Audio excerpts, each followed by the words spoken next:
जय माता दी। प्यारे भक्तों, आज आप सभी श्रवण करेंगे शुक्रवार व्रत की संपूर्ण व्रत कथा। जो भी भक्त श्रद्धा से शुक्रवार के दिन व्रत करते हैं, कथा सुनते हैं और नियम पूर्वक पूजन किया करते हैं, उसके जीवन से दरिद्रता, दुख और संकट सदा के लिए दूर हो जाते हैं। जो स्त्री या पुरुष इन पवित्र कथाओं को भावपूर्वक सुनते हैं, उनके घर में सुख, शांति और समृद्धि का वास होता है। मन की हर अधूरी इच्छा, चाहे संतान सुख हो या गृहस्थ सुख, सब पूर्ण हो जाते हैं। तो आइए बड़े ही श्रद्धा और प्रसन्न मन से आज की इन दिव्य कथाओं का श्रवण करें।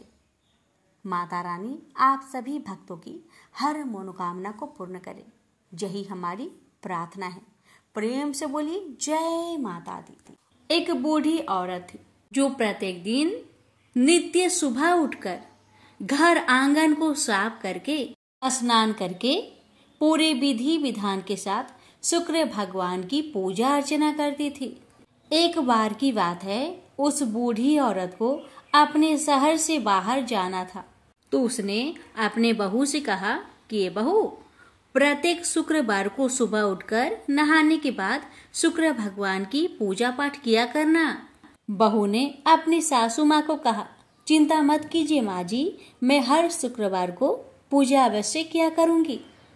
जब उसकी सास चली गई तो उसकी बहू न तो सुबह जल्दी उठती और ना ही शुक्र भगवान की पूजा किया करती। एक दिन उस बहू ने अपनी पड़ोसन से कहा कि भगवान शुक्र मुझे देखकर हंसते हैं, तुम इन्हें अपने घर ले जाओ। तो उस पड़ोसन ने कहा, नहीं, मेरे घर पर भी बहू बेटी है, मैं नहीं ले जा सकती। अगर तुम कहो तो मैं यहाँ गड्ढा खोदकर दबा देती हूँ। तो बहू ने कहा, ठीक है, ऐसा ही करो। तो पड़ोसन ने वैसा ही किया। उसके बाद उनके घर में चोरी हो गई। वो दिन व दिन गरीब होने लगी। यह हालत देख महिला के पति ने कहा, जब से माँ गई है घर की हालत बहुत खराब हो गई है, पैसों की कमी होने लगी है। तो पत्नी कहती है, आधा तो चोर चुरा ले गए हैं, बाकी आधा माँ जी जाते वक्त ले गई। कुछ दिनों बाद जब बूढ़ी औरत अपने घर को वापस आती है तो देखती है, वो अपनी बहू से पूछती है, ये कैसे हुआ बहू? तो बहू कहती है, मुझे नहीं पता कि कैसे हुआ। फिर उसकी सास पूछती है, मेरे भगवान शुक्र कहाँ हैं? तो वह कहती है कि वो मुझे देखकर हंस रहे थे, तो मैंने पड़ोसन को दे दिया। बूढ़ी औरत पड़ोसन के पास जाकर पूछती है, तब पड़ोसन बताती है कि आपकी बहू के कहे अनुसार मैंने एक गड्ढा खोदकर उसमें दबा दिए थे। उस बूढ़ी औरत ने भगवान को उस गड्ढे से निकालकर नहलाया और फिर से अपने घर में विराजमान किया और पूरे विधि विधान से उनकी पूजा अर्चना की। उनके घर में फिर से सुख समृद्धि वापस आ गई। अब बहू को भी अपनी गलती का एहसास हुआ और उसने भगवान शुक्र और उसकी सासू माँ से भी माफी मांगी और वो भी उनका पूजा पाठ करने लगी। ऐसे उनके घर में सुख संपत्ति और ऐश्वर्य वापस आ गए। प्रेम से बोलिए शुक्र भगवान की जय। मनोहर एक प्राइवेट फर्म में साधारण पद पर कार्य करता था। जितना वेतन मिलता था उसमें घर खर्च मुश्किल से ही पूरा हो पाता था। यही कारण था कि वह धन का यथोचित संग्रह नहीं कर पाया। उसने इतना अवश्य किया था कि अपनी लड़की रचना को अच्छी शिक्षा दिलाने में लापरवाही नहीं बरती थी। रंजना जितनी खूबसूरत थी उतनी ही गुणवान व बुद्धिमान थी। समय के साथ साथ उसने यौवन की दहलीज पर कदम रखा। एक दिन मनोहर की पत्नी माधवी ने कहा, सुनो जी, लड़की अब सयानी हो गई है, इसके बारे में कुछ सोचा है आपने? मनोहर ने कहा, तुम चिंता क्यों करती हो? भाग्यवान, हमारी बिटिया में क्या कमी है? वह सुंदर है, गुणवान है, बुद्धिमान है। इसका हाथ मांगने के लिए तो लड़के वाले की लाइन लग जाएगी, तुम देखती रहना। लेकिन माँ तो माँ ही होती है। उसे बदलते समय का अनुभव भी था। वह जानती थी कि दहेज की समस्या के दिन प्रतिदिन बढ़ती ही जा रही है और दहेज ना देने पर तरह तरह के घटने वाली दुर्घटनाओं से भी वह परिचित थी। समय का चक्र निर्बाध गति से चलता रहा। रंजना ने शिक्षा भी पूरी कर ली। उसने बीए प्रथम श्रेणी से पास करके घर में खुशियां ला दी थी। लेकिन माँ को तो बस एक ही चिंता थी, किसी भी तरह रचना के हाथ पीले हो जाए। पिछले कुछ दिनों में मनोहर को भी रंजना की शादी की चिंता सताने लगी थी और वह योग वर की तलाश में जुट गया था। वह जहां भी जाता दहेज की मांग मुंह बाए खरी मिलती। सीधा साधा मनोहर दुनियादारी से परिचित था। उसने तो यही सोचा था कि उसकी लड़की की शादी उसके गुण व रूप के कारण कहीं भी हो जाएगी। लेकिन जब वास्तविकता सामने आई तो वह भी हताश हो गया। एक दिन मनोहर ऑफिस में अपनी सीट पर मुंह लटकाए बैठा था। तभी उसकी सहकर्मी धन सिंह उसके पास आया और पूछा, मनोहर क्या बात है, मुंह लटकाए क्यों बैठे हो? सब कुछ ठीक ठाक तो है ना? मनोहर ने अपनी सारी समस्या उसके सामने रखी तो वह बोला, आजकल माँ वैभव लक्ष्मी के काफी चमत्कार सुनने में आ रहे हैं। चारों तरफ उन्हीं की जय जयकार हो रही है। सुना है माँ वैभव लक्ष्मी हर समस्या का समाधान चुटकियों में ही कर देती है। मेरा तो कहना है कि तुम भी उनकी शरण में चले जाओ। बिटिया के लिए योग वर खुद ब खुद तुम्हारे द्वार पर आ जाएगा। धन सिंह की बातों से मनोहर का विवेक जाग उठा और उसने पत्नी सहित माँ वैभव लक्ष्मी के 21 शुक्रवार तक व्रत रखने का संकल्प लिया। व्रत के दिन पति पत्नी माँ का ही गुणगान करते रहे और शाम को पूजन कर भोजन करते हैं। इस तरह जब 7वें शुक्रवार का व्रत था, उसी दिन उसकी फर्म का मालिक सेठ दीनदयाल उसके घर पहुंचा। उन्हें देखकर पहले तो मनोहर चौंका, फिर आओ भगत में जुट गया। सेठ दीनदयाल ने मनोहर से कहा, मनोहर बुरा न मानना तो मैं एक बात कहूँ। मनोहर ने कहा, आप भी कैसी बातें करते हैं सेठ जी, आप तो बस आदेश करें। सेठ दीनदयाल ने कहा, तुम्हारी बेटी रचना मुझे और मेरे लड़के राजेश को बहुत पसंद है। मैं चाहता हूँ कि इन दोनों की शादी कर दी जाए। तुम्हें कोई आपत्ति हो तो मुझे कहो। मनोहर को कानों से सुने शब्द पर विश्वास नहीं हुआ। अपनी प्रसन्नता को मन में दबाते हुए बोला, सेठ जी, कहा आप राजा भोज के सामान और कहा मैं गंगू तेली जैसा। आपके सामने मेरी हैसियत ही क्या है? सेठ दीनदयाल ने उसकी बात को भांपते हुए कहा, मनोहर तुम किसी प्रकार की चिंता मत करना, यह शादी दहेज के बिना होगी। बस मुझे तो रचना जैसी गुणवान लड़की ही चाहिए। मनोहर और उसकी पत्नी माधवी ने इसे माँ का ही चमत्कार माना और एक दूसरे की तरफ देखते हुए स्वीकृति दे दी। फिर रचना की शादी बड़े धूमधाम से हुई, जिसे देखकर सभी दंग रह गए।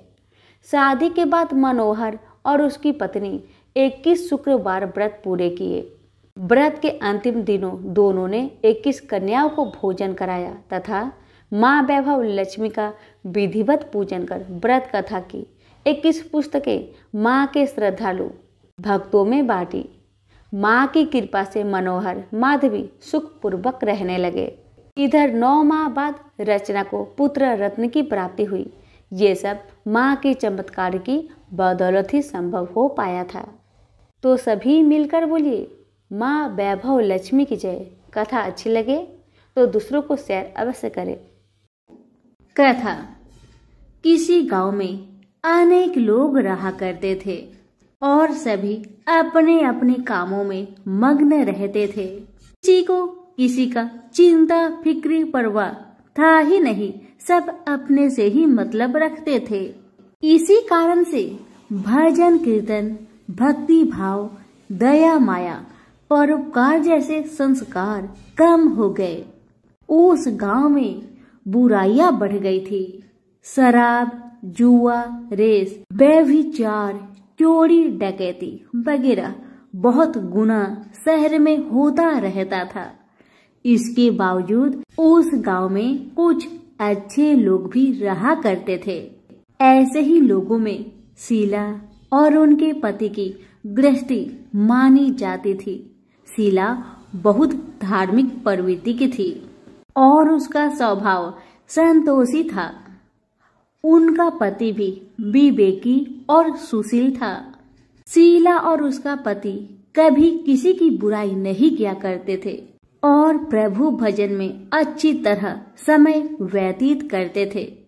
शहर के लोग उनकी गृहस्थी की सराहना करते थे। देखते ही देखते दिन बीतने लगा, समय बदल गया। शीला का पति बुरे लोगों से दोस्ती कर बैठा।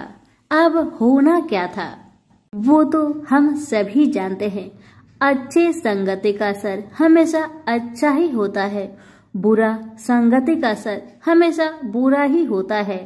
इसलिए हमें हमेशा अच्छे संगति से संगत रखना चाहिए, बुरे से नहीं। अब जब शीला का पति बुरे लोगों से दोस्ती कर बैठा, अब वह जल्द से जल्द करोड़पति बनने का ख्वाब देखने लगा। इसलिए वह गलत रास्ते पर चल पड़ा। फलस्वरूप वह रोडपति बन गया। कहा जाता है ना, लालच बुरी बला है, इसलिए लालच नहीं करना चाहिए। अपना ईमानदारी और मेहनत से आगे बढ़ना चाहिए। अब जब शीला का पति रोडपति बन गया, जानी रास्ते पर भटकते भिखारी जैसी उसकी हालत हो गई थी। शराब, जुआ, रेस, चरस, गांजा वगैरह बुरी आदतों में शीला का पति भी फंस चुका था। दोस्तों के साथ उसे भी शराब की आदत बुरी तरह लग गई थी। इस प्रकार उसने अपना सब कुछ रेस जुए में गवा दिया। अब तो शीला अपने पति के बर्ताव से बहुत दुखी रहने लगी, किंतु उसे भगवान पर भरोसा था कि सब कुछ ठीक हो जाएगा। यही सोचकर वह अपने पति के बुरे बर्ताव को सहने लगी। शीला अपना अधिकांश समय प्रभु की भक्ति में बिताने लगी। अचानक एक दिन दोपहर को उनके द्वार पर किसी ने दस्तक दिया। शीला ने द्वार खोलकर देखा कि एक माजी खड़ी थी। उनके चेहरे पर अलौकिक तेज निखर रहा था।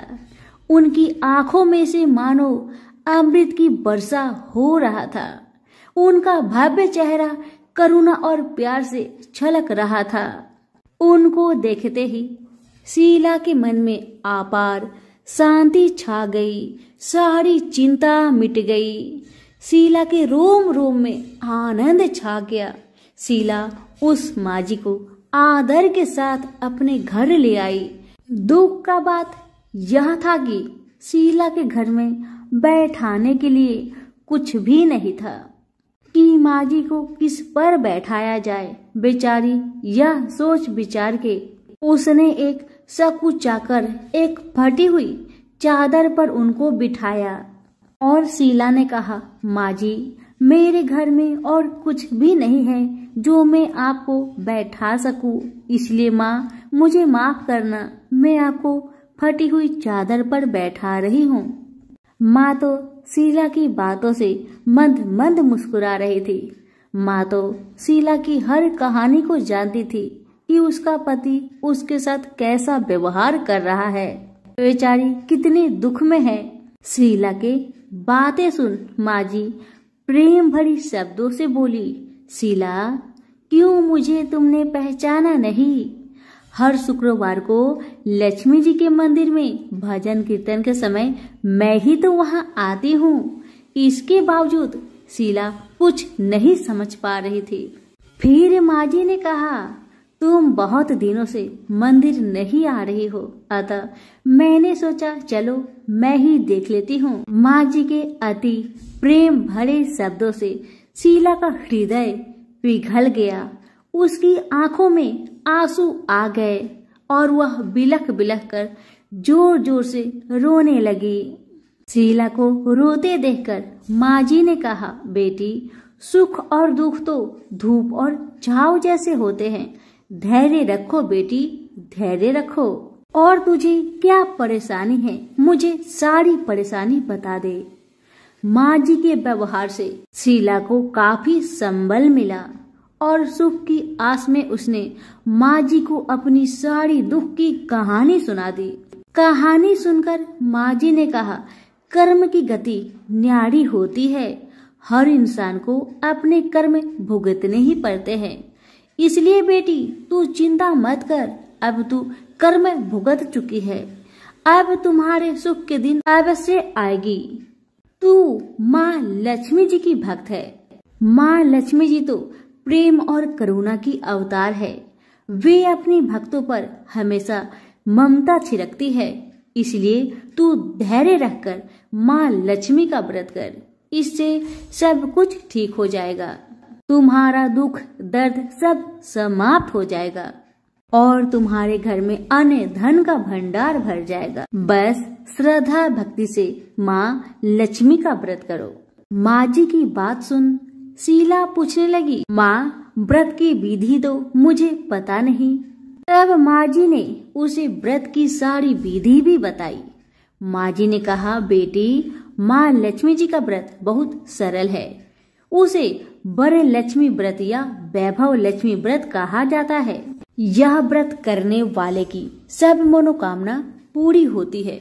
वह सुख संपत्ति और यश प्राप्त करता है। शीला यह सब सुनकर आनंदित हो उठी।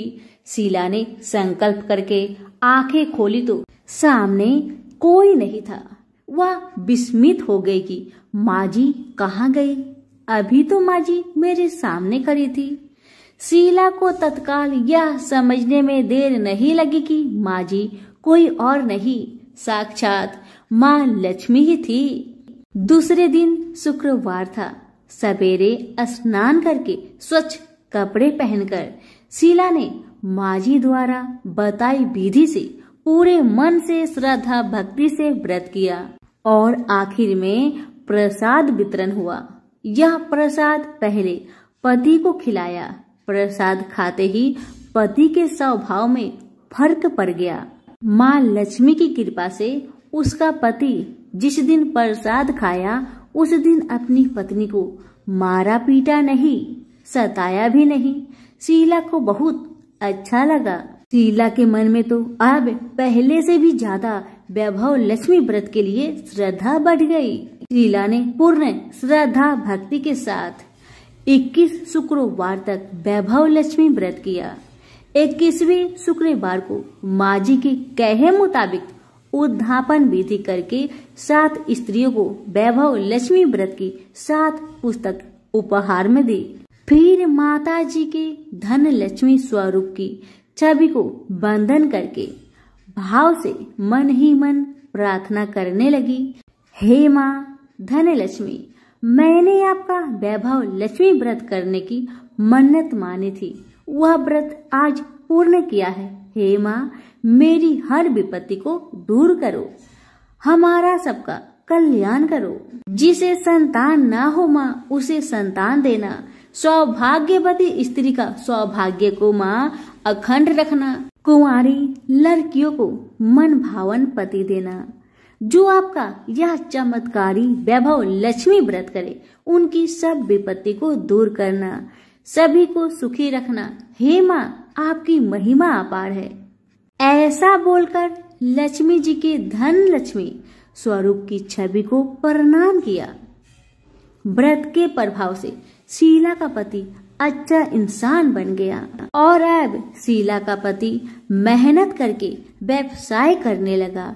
उसने तुरंत शीला की गिरवी रखे गहने छुड़ा लिए। घर में धन की बाढ़ सी आ गई। घर में पहले जैसी सुख शांति छा गई।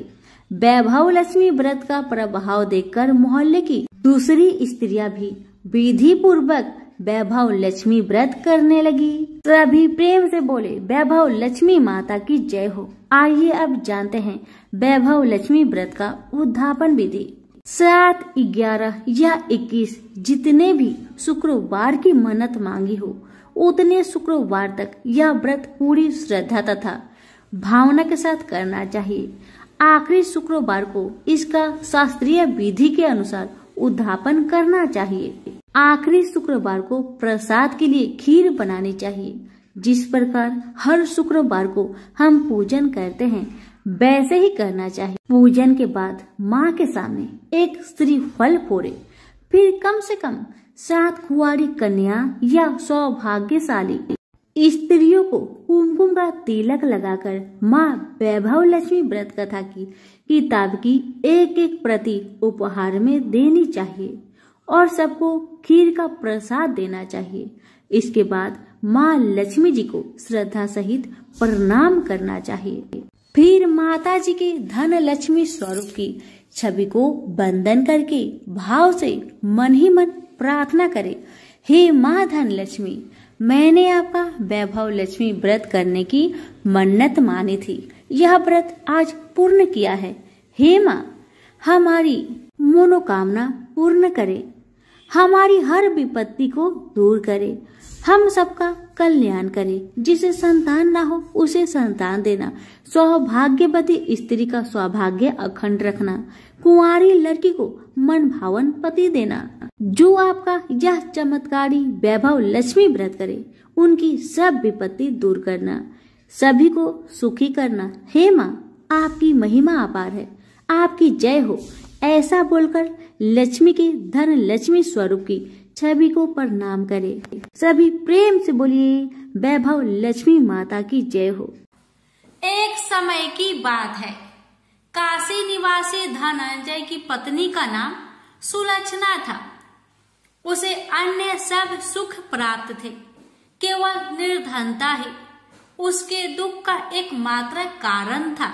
यह दुख उसे हर समय सताता रहता था। एक दिन सुलक्षणा पति से बोली, स्वामी, आप कुछ उद्यम करो तो काम चले, इस प्रकार कब तक काम चलेगा? सुलक्षणा की बात धनंजय के मन में बैठ गई और वह उसी दिन विश्वनाथ शंकर जी को प्रसन्न करने के लिए बैठ गया और कहने लगा, हे देवाधिदेव विश्वेश्वर, मुझे पूजा पाठ कुछ नहीं आता है, केवल आपके भरोसे बैठा हूँ। इतनी विनती करके वह 2-3 दिन भूखा प्यासा बैठा रहा। यह देखकर भगवान शंकर उसके कानों में अन्नपूर्णा अन्नपूर्णा अन्नपूर्णा इस प्रकार 3 बार कहा। यह कौन क्या कह गया? इसी सोच में धनंजय पड़ गया कि मंदिर से आते ब्राह्मणों को देखकर पूछने लगा, पंडित जी, अन्नपूर्णा कौन है? ब्राह्मणों ने कहा, तू अन्न छोड़ बैठा है, सो तुझे अन्न की ही बात सूझती है। जा घर जाकर अन्न ग्रहण कर। धनंजय घर गया, स्त्री से सारी बात कही।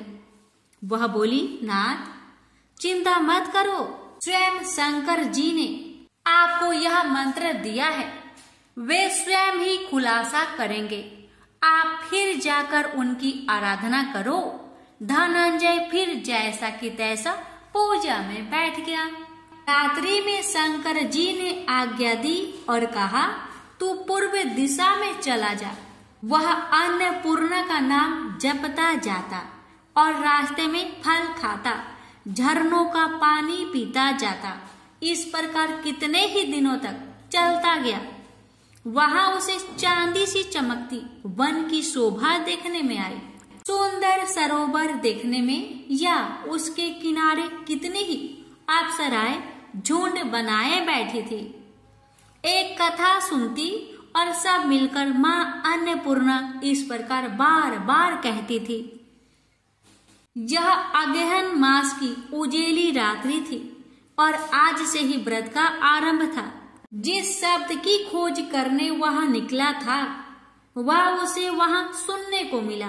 धनंजय ने उनके पास जाकर पूछा, हे देवियों, आप यह क्या करती हो?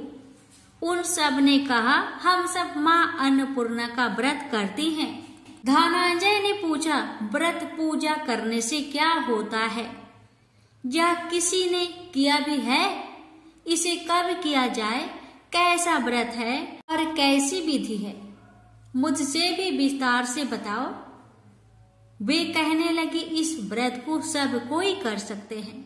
21 दिन तक के लिए 21 गांठ का सूत लेना चाहिए। 21 दिन यदि ना बने तो एक दिन उपवास करे, यह भी ना बने तो केवल कथा सुनकर प्रसाद ले।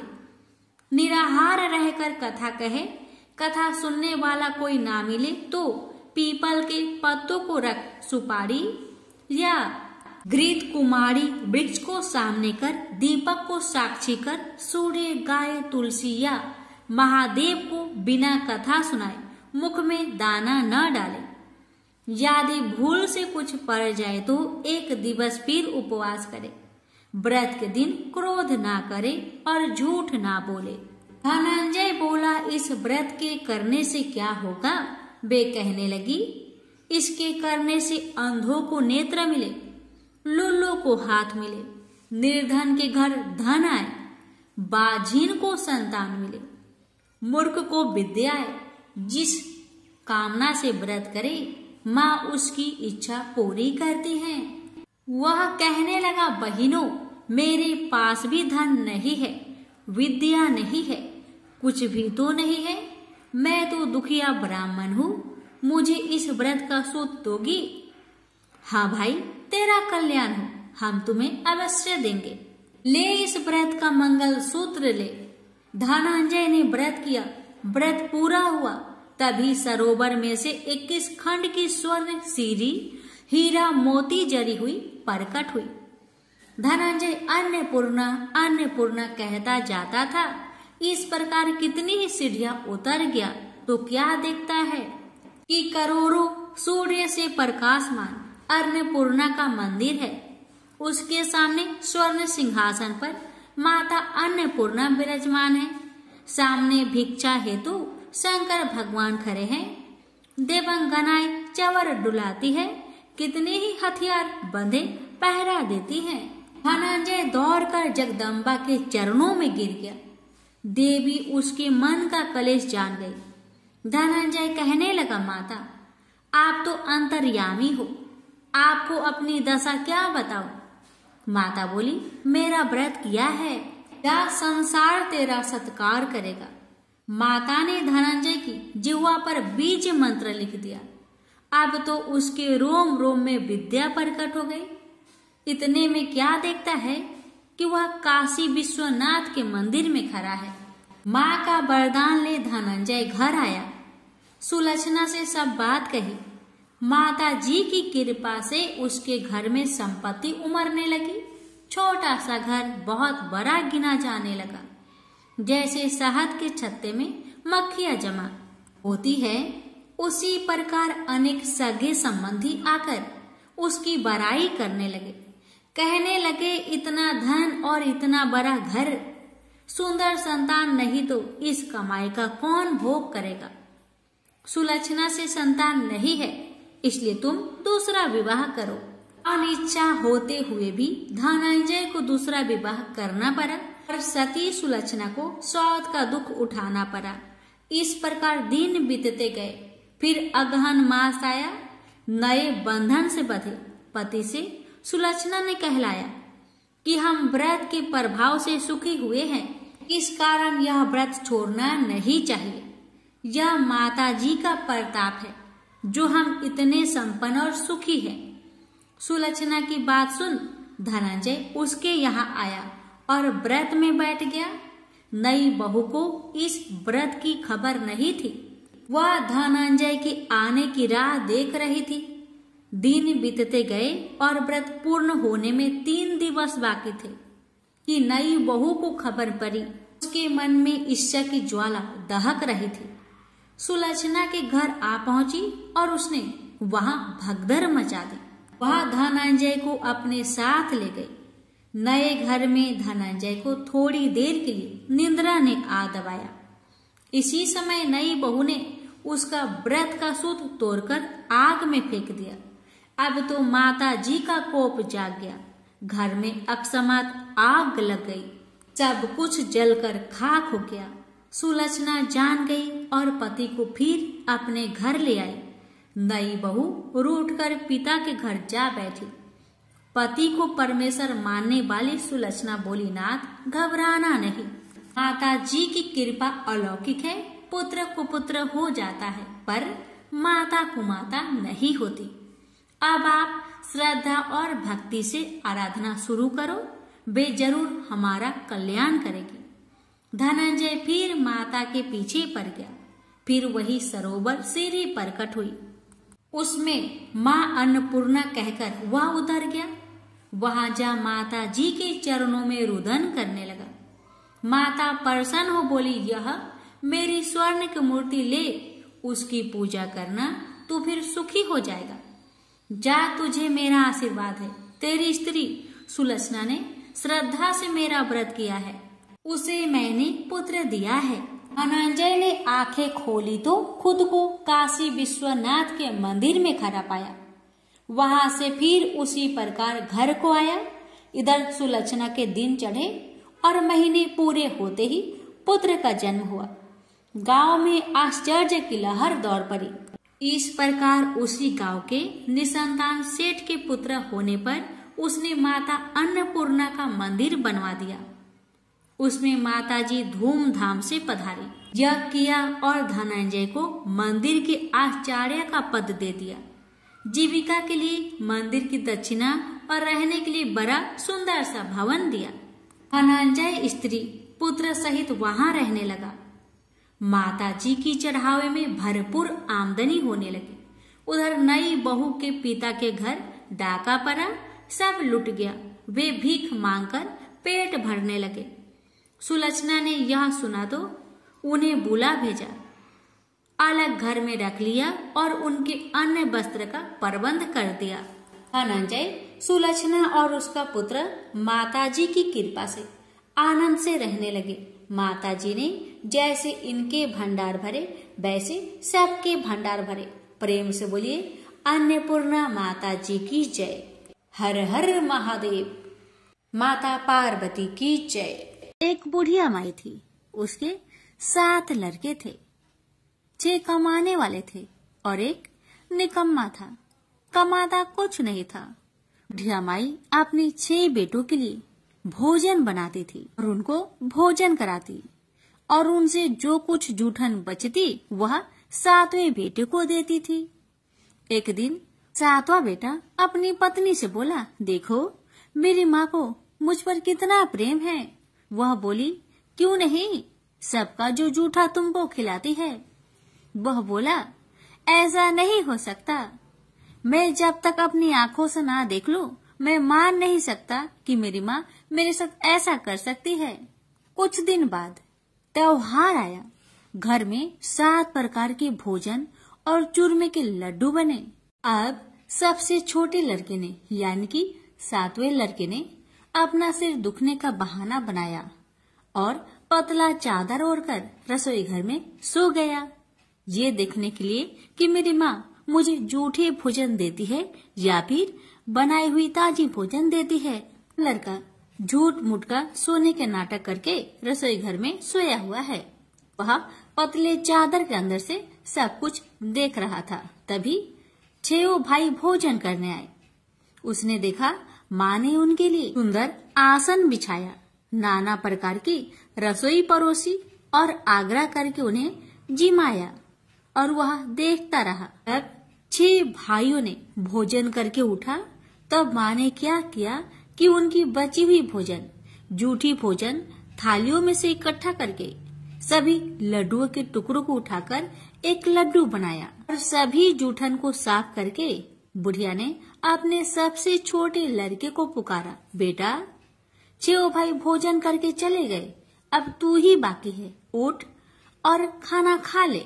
तब वह बेटा कहने लगा, माँ मुझे आज भूख नहीं लगा है, मुझे भोजन नहीं करना, मैं अब जहाँ नहीं रहूंगा, मैं परदेश चला जाऊंगा। अपने बेटे की बातें सुन माँ ने कहा, बेटा तू कल जाना चाहता है ना, कल क्यों जाएगा, तुम आज ही चला जा। तब बेटा बोला, हाँ माँ मैं आज ही चला जा रहा हूँ। यह कहकर वह घर से निकल गया। चलते समय पत्नी की याद आई। वह गौशाला में उपले थाप रही थी। वहां जाकर वह बोला, हम जावे परदेश, आवेंगे कुछ काल, तुम रहियो संतोष से, धर्म अपनो पाल। पत्नी बोली, जाओ पिया आनंद से हमरो सोच हटाए, राम भरोसे हम रहे ईश्वर तुम्हें सहाय। दो निशानी आपन देख धरो में धीर, सुधी मती हमारी बिसारियो रखियो मन गंभीर। पति बोला मेरे पास तो कुछ नहीं, यह अंगूठी है सुले और अपनी कुछ निशानी मुझे भी दे। पत्नी बोली मेरे पास क्या है, यह गोबर से भरा हाथ। यह कहकर पति की पीठ पर गोबर के हाथ की थाप मार दी। अब पति चल दिया। चलते चलते दूर देश पहुंचा। वहां एक साहूकार की दुकान थी। वहां जाकर कहने लगा भाई मुझे नौकरी पर रख लो। साहूकार को जरूरत थी तो वह बोला रह जाओ। लड़के ने पूछा तनख्वाह क्या दोगे? तो साहूकार ने कहा तुम्हारा काम देखकर तब हम दाम देंगे। साहूकार की नौकरी मिली। वह सुबह 7 बजे से 10 बजे तक नौकरी करने लगा। कुछ दिनों में दुकान का सारा लेन देन, हिसाब किताब, ग्राहकों को माल बेचना सारा काम करने लगा। साहूकार के 7-8 नौकर थे। वे सब चक्कर खाने लगे। यह तो बहुत होशियार बन गया है। सेठ ने भी काम देखा और 3 महीने में ही उसे आधे मुनाफे का हिस्सेदार बना लिया। वह कुछ वर्ष में ही नामी सेठ बन गया और मालिक सारा कारोबार उस पर छोड़कर चला गया। इधर पति की अनुपस्थिति में उसकी पत्नी को सास ससुर दुख देने लगे। सारी गृहस्थी का काम करा के उसे लकड़ी लेने जंगल में भेजते हैं। इस बीच घर के आटे से जो भूसी निकलती उसकी रोटी बनाकर रख दी जाती और उसके साथ ही फूटे नारियल की नारेली में पानी। एक दिन वह लकड़ी लेने जा रही थी। रास्ते में बहुत सी स्त्रियां संतोषी माता की व्रत करते दिखाई दी। वह लड़की खड़ी होकर कथा सुनने लगी और पूछा बहनों तुम किस देवता की व्रत करती हो और उसके करने से क्या फल मिलता है? यदि तुम इस व्रत का विधान मुझे समझाकर कहोगी तो मैं तुम्हारा बड़ा एहसान मानूंगी। तब उनमें से एक स्त्री बोली सुनो बहन, यह संतोषी माता का व्रत है। इसके करने से निर्धनता दरिद्रता का नाश होता है और जो कुछ मन में कामना हो सब संतोषी माता की कृपा से पूरी होती है। तब उसने उससे व्रत की विधि पूछी। वह भक्तिनी स्त्री बोली 1.25 आने का गुड़ चना लेना, इच्छा हो तो 5.25 आने का लेना या फिर 1.25 रुपए का भी सहूलियत के अनुसार लाना। बिना परेशानी और श्रद्धा व प्रेम से जितना भी बन पड़े 1.25 लेना। प्रत्येक शुक्रवार को निराहार रहकर कथा सुनना। इसके बीच कर्म टूटे नहीं, लगातार नियम पालन करते रहना। सुनने वाला कोई न मिले तो घी का दीपक जला उसके आगे या जल के पात्र के सामने रखकर कथा कहना। जब कार्य सिद्ध न हो नियम का पालन करना और कार्य सिद्ध हो जाने पर व्रत का उद्यापन करना। 3 मास में माता फल पूरा करती है। यदि किसी के ग्रह खोटे भी हो तो भी माता वर्ष भर में कार्य सिद्ध करती है। फल सिद्ध होने पर उद्यापन कर लेना चाहिए, बीच में नहीं। उद्यापन में 2.5 सेर आटे का खाजा तथा इसी परिमाण में खीर तथा चने का साग करना। 8 लड़कों को भोजन कराना। जहाँ तक मिले देवर जेठ भाई बंधु के हो, न मिले तो रिश्तेदारों और पास पड़ोसियों को बुलाना। उन्हें भोजन करा यथाशक्ति दक्षिणा दे। माता का नियम पूरा करना। उस दिन घर में खटाई न खाना। यह सुन बुढ़िया माई के लड़के की बहू चल दी। रास्ते में लकड़ी की बोझ को बेच दिया और उन पैसों से गुड़ चना ले माता की व्रत की तैयारी कर आगे चली और सामने मंदिर देखकर पूछने लगी यह मंदिर किसका है? सब कहने लगे संतोषी माता का मंदिर है। यह सुनकर माता के मंदिर में जाकर चरणों में लौटने लगी। दीन हो विनती करने लगी, माँ मैं निपट अज्ञानी हूँ, व्रत के कुछ भी नियम नहीं जानती। मैं दुखी हूँ। हे माँ जगत जननी, मेरा दुख दूर कर। मैं तेरी शरण में आई हूँ।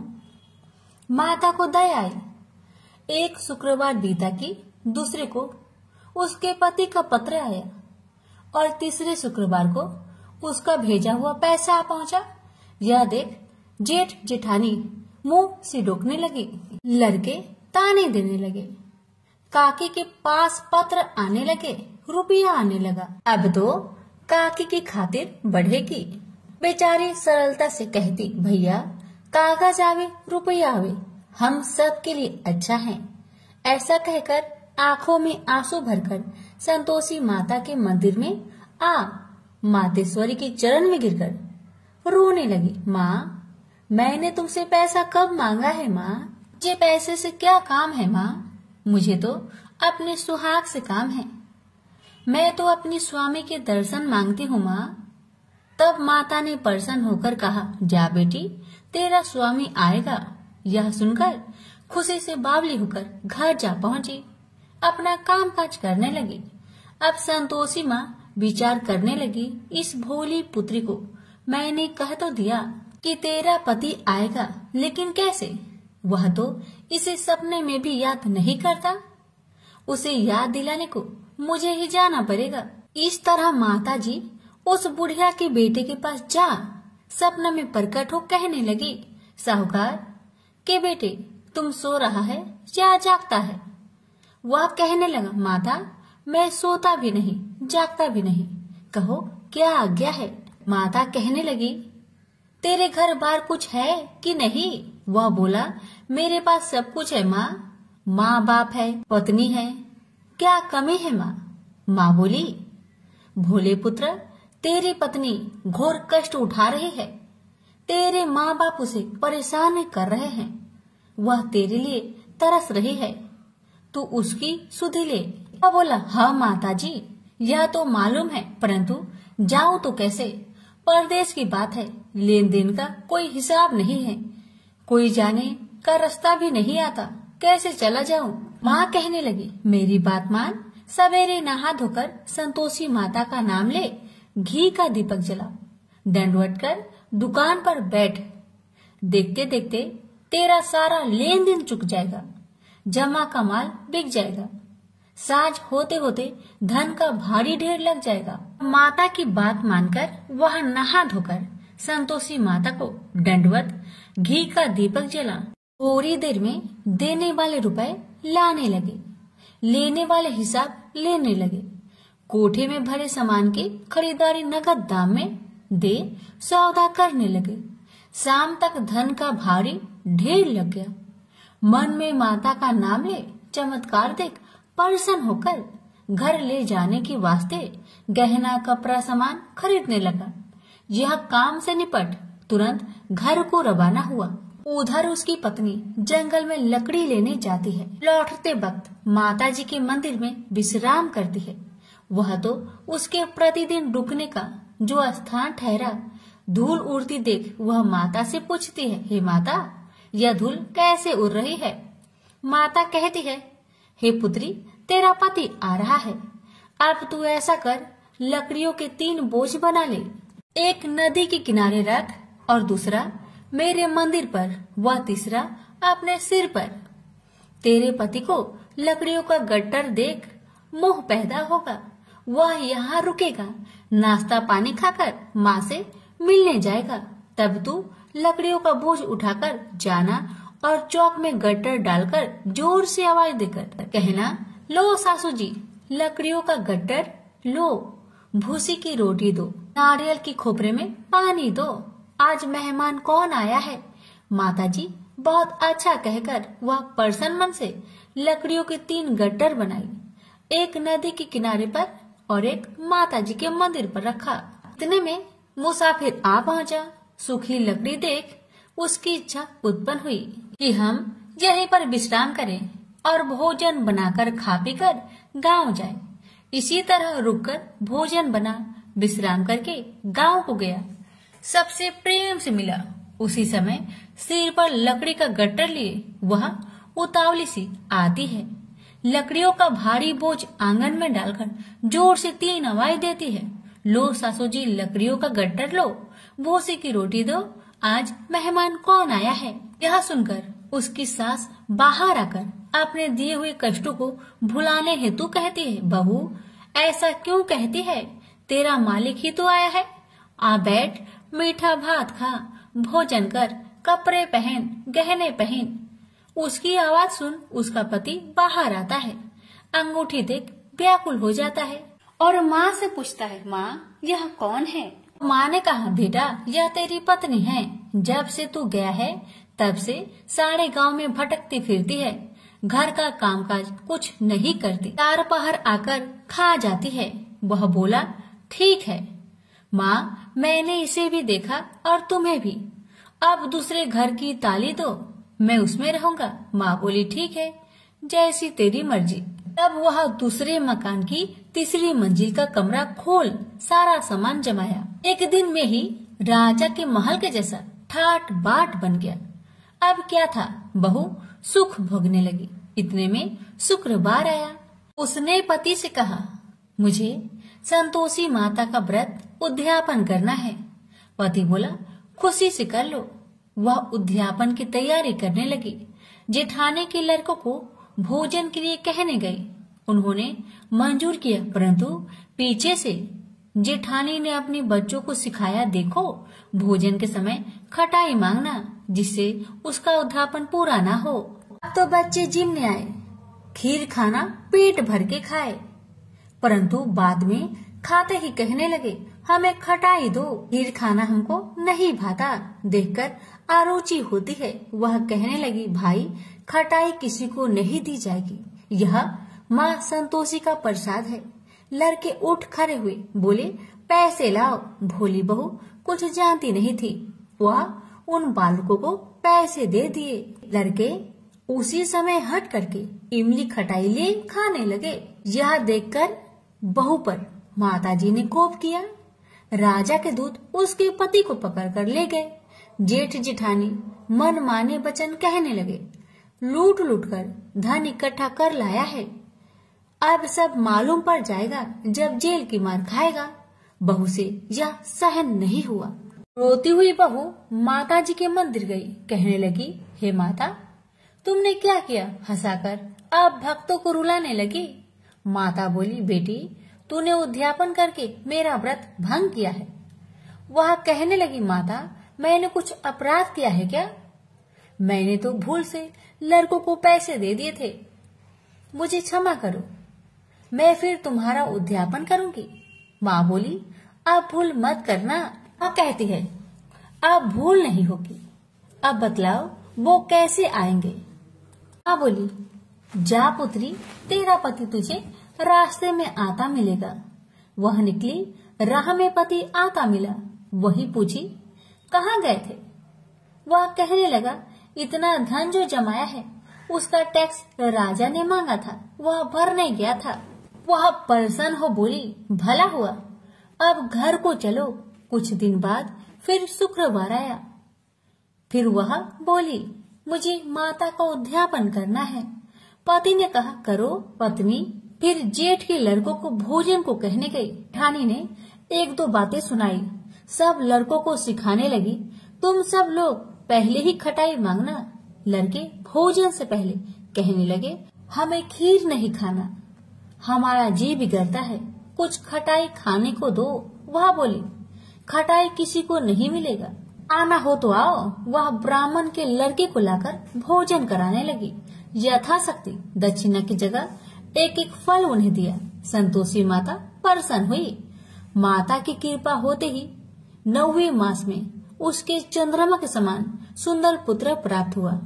पुत्र को पाकर प्रतिदिन माताजी के मंदिर में जाने लगी। माँ ने सोचा, यह रोज आती है, आज क्यों न आए, इसके घर चलो।